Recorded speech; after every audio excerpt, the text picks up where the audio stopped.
Bunch of nice guys way up here. But you're looking for the vines, the grapes.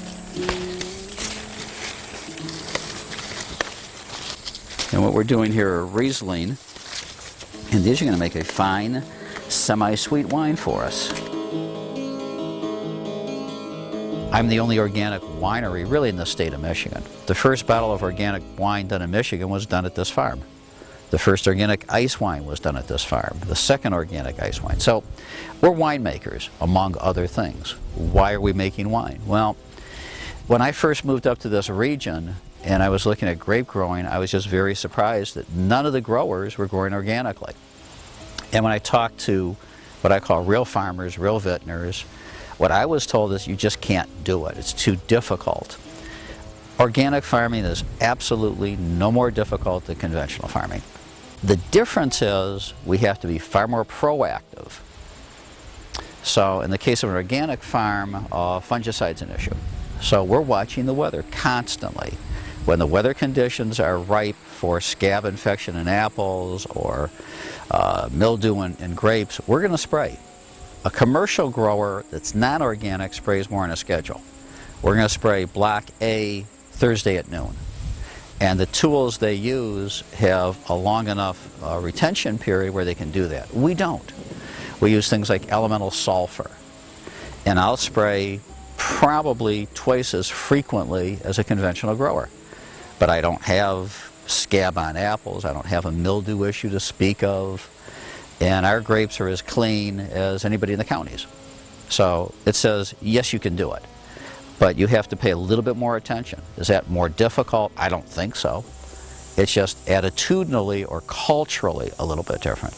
Winemaking is far more difficult. And the reason is, especially in organic winemaking, we don't have a viable means to arrest fermentation. That's what sulfites do.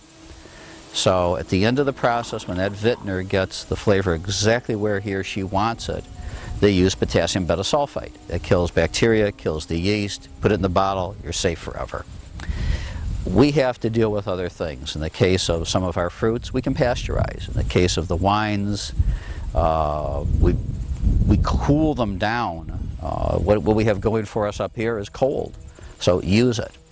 We cause the yeast to go dormancy, and then we can filter out the bulk of the yeast, but it has to be dormant. If it's not dormant, sterile filtration does not work. We've proven through 3 or 4 years of experience all the things that won't work because we have messed up bottle after bottle trying to figure it out. And we've purposely kept back production. We've purposely not sold everything to the public until we figured it out. We're now ready to write the book because I think we finally conquered it. I think we finally really understand enough about microbiology and chemistry. Our goal here is to maintain a balance of nature. It's not to remove every tree, mass plant, where yield is the only thing of importance. In an organic farm, yield is the word you hear the least. We don't talk about yield, we talk about quality. We talk about the soil. We talk about integration of beneficials and non-beneficials. This little farm is teeming with every bug you've ever heard of. But by maintaining the balance of nature, by maintaining a habitat for beneficials, they help control the non-beneficials, meaning I don't need to rely as much on insecticides. Insecticides are non-select, kill everything.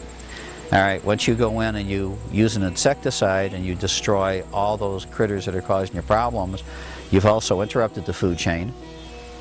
You've killed a lot of the beneficial insects that would help you control. All right. Our attitude is totally different on an organic farm. We don't use herbicides, miticides, fungicides, insecticides. We use what I would call controllers.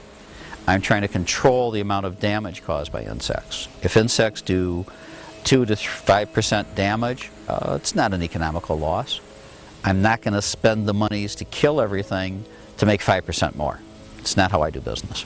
It's not how most organic growers do business. To be organic requires certification from an independent agency. Put on that USDA sticker means we've all had to comply with the NOP, National Organic Program.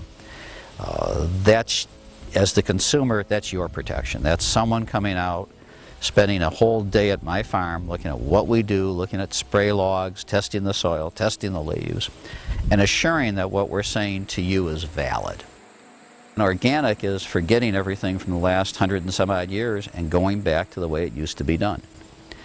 I want to get back to a very simple, lightly sweetened, not real sweet, not real alcoholic taste of the grape, single varietal wines. So that's what we're working on. And we're getting really close. I mean, some of our wines, our Pinot Gris this year was exceptional. And every year we're going to learn a little bit more and get more and more people involved, because this is the future, in my mind, of Leelanau County. I believe Leelanau County can very easily be the organic center of the whole Midwest.